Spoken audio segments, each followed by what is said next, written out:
Hi Francis, this is Adam here. So I've just been analysing your swing for the last half hour. I looked at it earlier in the week also. So I can see combining it with your email that you sent me, I can certainly see the issues that you talk about. Um, there are a few things I would want to change in the swing.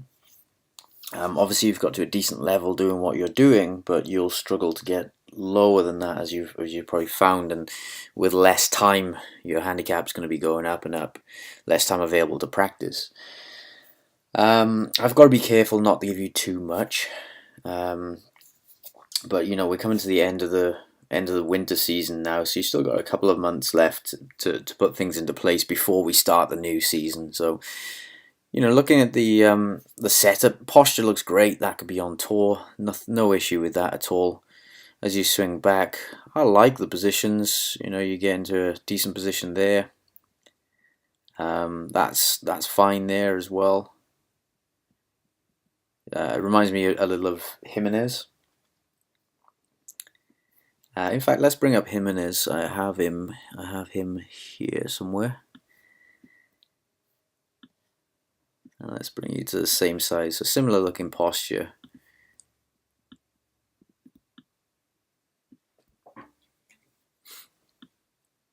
Let's set the takeaway. Very similar looking to about here. Let's have a look. It's almost identical positions there. You probably see that the club face is closed by a few more degrees. Yours is kind of open at that position. This is more 12 o'clock by that position. That stems from something I'm going to tell you. It's more to do with the grip than anything. But other than that, your hand positions, elbow positions by that point, almost identical. Jimenez is on the flatter end of the scale. Out of all the tour pros, one of the flattest. So you wouldn't really want to be flatter than him. As you get to the top, let's wind it on a few more frames. So again, looking very similar to this position here. You just see the shoulder, the right shoulder above the left arm there. Again, that's on the flatter end of the scale. I think Matt Kuchar is probably as flat as that. Wind on a little bit more. Your left arm starts to flatten a bit more, but I'm not too concerned with that. What I would say, yeah, these wrists, and you know that the wrists kind of collapse a little bit. And more importantly, as you come down, you can see just how steep the club is compared to where Jimenez is there. In fact, if I wind you on a little bit more, so this position, left arm parallel, is quite important. So as your left arm gets parallel here, you can see a very different position. So most of it stems from the transition. Your arms stay across your body during the transition. Hands work very much from in to out, and the club is quite steep. We almost want to reverse that trend. So rather than have the club very steep at that position, we'd want it a little bit flatter. When the club is steep like that, in your case, the club will flatten late. The hands will kind of work out towards the target. Let me show you what I mean by that. So as you come down, your club starts to flatten now, and that's a nice flat position, but it's very late in the swing, and that can leave the club face open. It can cause blocks and pushes, which is what you're experiencing. We almost see that as a very definite trend when someone is very steep in transition like this. Almost all the time they'll suffer with blocks, pushes.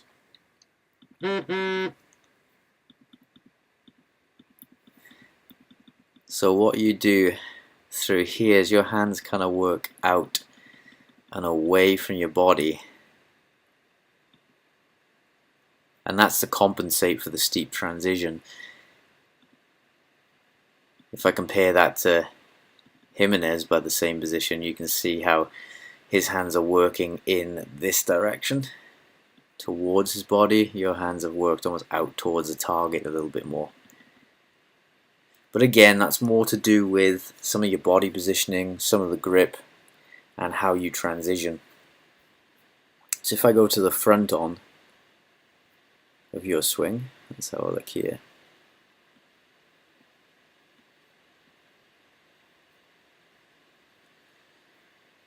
So I'll just move this across. So again, very good setup.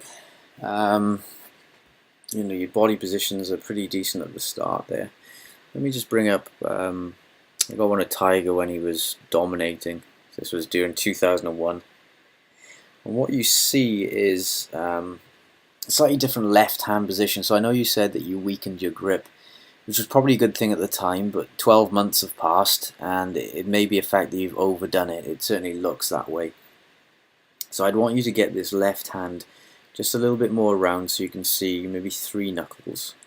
So I'd want you to move your left hand just around this way a little bit so you can see 3 knuckles, because it looks like I can only see 1, possibly 2 at best by that position. And you can also strengthen this right hand slightly so that you can see maybe only 1 knuckle, so that V points a little bit more towards your face or your chin by this position. Right here it's pointing towards more towards the left shoulder. Some of that is due to having a little bit more shaft lean than Tiger addressed, but there's still a relationship there. So both hands, just work them around this way about another knuckle or so, because we saw that your club face is slightly more open than Jimenez's, even though your wrist angles are very similar. So that signifies a weaker grip. And when the club face is open, lots of players will then steepen the club shaft to kind of alleviate that, because steepening the club shaft helps to close the face. If you didn't steepen the club shaft, you'd probably hit it even further right. So slightly stronger grip. And also, when you get to about halfway back here, I want you to notice the difference between your position and Tiger's position there. In fact, I'm going to wind you on a couple more frames just to highlight it further.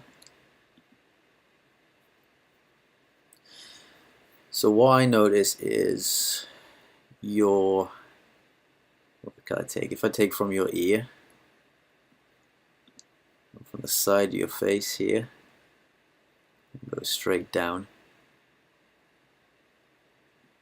You see that it almost lines up with your hip. If I did the same for Tiger, by that position, you can see that his head is a little bit more behind his hip. So you're in a very stacked position, and that will also cause a steeper transition in general.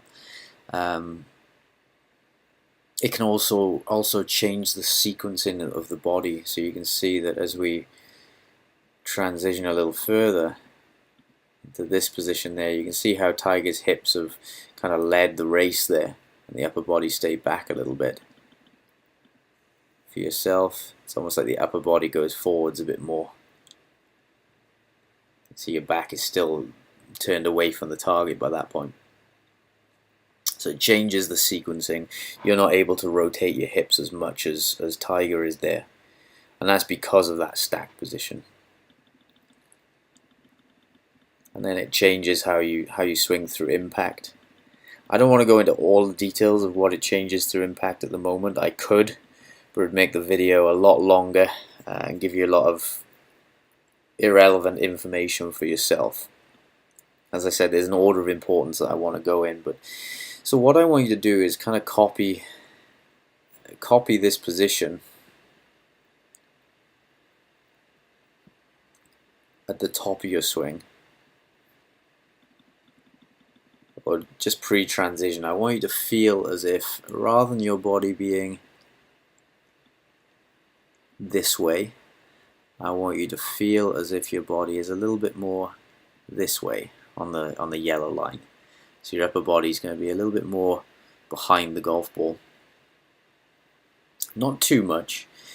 You can also get that spine angle slightly different by having your hips a little bit further forwards as well. So to give an example of what I mean by that, if I draw a box around your feet here, around your ankles, I'd want your left hip to be a little bit closer, or close this gap down. I'll do it in red here. So the red gap, I want you to close that down a little bit. This is pre-transition. And that should, as your hips go this way, that should send your upper body a little bit more that way. Hope that makes sense. It'll just change the relationship of upper body. The issue is you've essentially slid your hips this way a little bit too much, and the upper body's gone that way. I want to reverse that, because that will change the sequencing, and it'll also help with the shallowing of the club. So you've got a stronger grip. You've got that position that we talk about, just copying the Tiger Woods position here. Take a screenshot of it, get in the mirror, and work on that position. And I also want you to then do this to start the swing down. I've got a little video of one of my pupils doing it. Let me just find it. Okay, so here's the guy. I'll show it in real time. Now, he doesn't do it as much as I'd like you to do. You can see he swings to the top and pauses. So I'd want your body in a good position from there, as we've talked about. Then watch how he shallows the shaft there to start down. So again, it goes from a steeper position on red. Just changes the angles of the forearms slightly to shallow that. So it goes onto the yellow line. It's all about the shaft angle. Don't drop your hands further behind you. Flatten that left arm. Just change the forearm rotation. It's almost feeling as if the thumbs, instead of pointing your thumbs to the sky, point them behind you a little bit more. And then from there, once you've got the position, bump and swing down.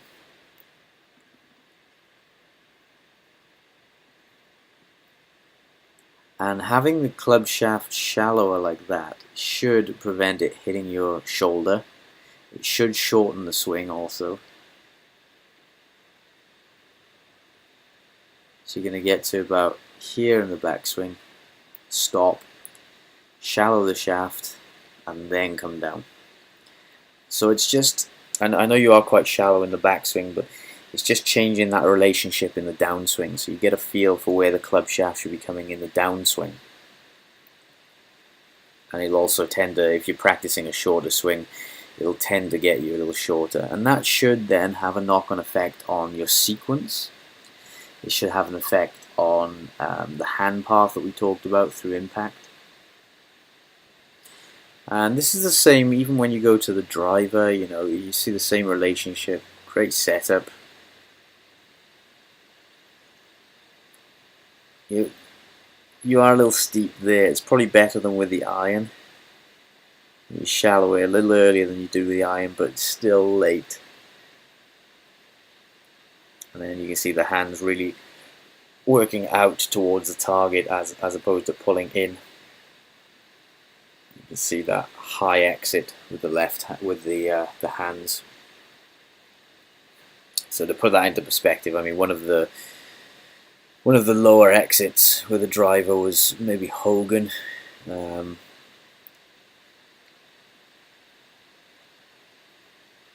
you can see he has a flatter swing as well, but as he comes down, that club shaft very shallow.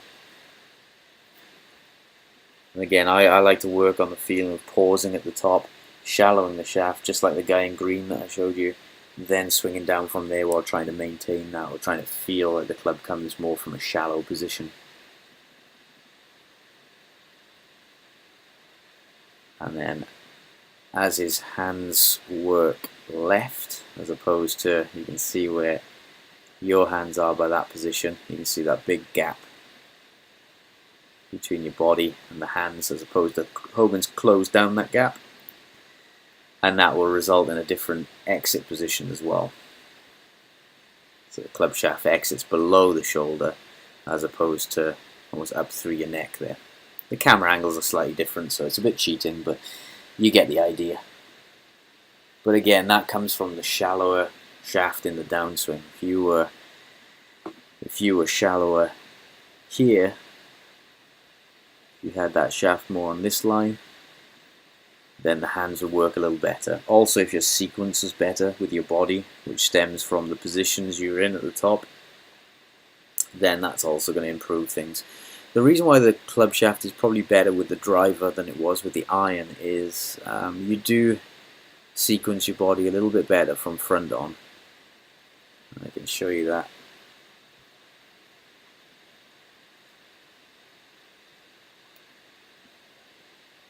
So as you get to the top of your swing, I mean, similar positions, you can see that upper body kind of leaning forwards. I'd rather see it more on this blue line here.